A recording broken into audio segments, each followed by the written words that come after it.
bem, mamãe. Mamãe vai sair para trabalhar.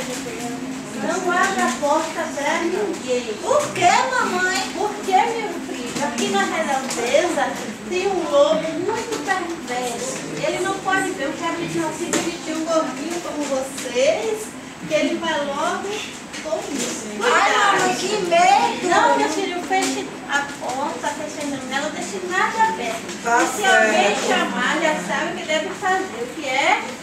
Não vamos abrir. Agora. Mamãe, como é que nós vamos saber que é a senhora, mamãe? Vocês conhecem minha avó? Não conhecem? Conhecemos, mamãe. Conhece a cor da mamãe? Não conhece? Conhecemos, mamãe. Então vai ficar todo mundo atento e não vai abrir a Ó, Tá bem, só mamãe. vai. Mamãe, chega. Tá bem, mamãe. Tchau, filhinha. Tchau, mamãe. vai Tá com falar. Deus. Não é para abrir a porta. Eu já tô sabendo. Opa, hoje eu vou me dar bem. Quem é? Sou eu, a mamãe de você. Vai abrir a porta. Epa, essa voz tá diferente. Não é a mamãe, não.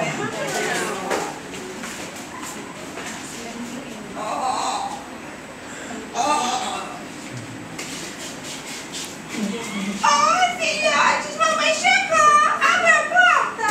Essa voz tá muito fina, né? Tô achando estranho. Fala você. Diga. Eu tô na dúvida. Ah, pronto. Agora sim. E aí? Então vamos pedir para mostrar o braço. O braço da mamãe é branquinho. É verdade. Ai, moça, cheguei. Essa não é a mamãe, a voz tá diferente. O braço. Então, se você é a mamãe, mostra a patinha. Essa é a mamãe. Eu E a acho que do é. branquinho? Eu acho que é. Não, mas é você abrir a porta. Abre, abre, abre. É a mamãe, abre.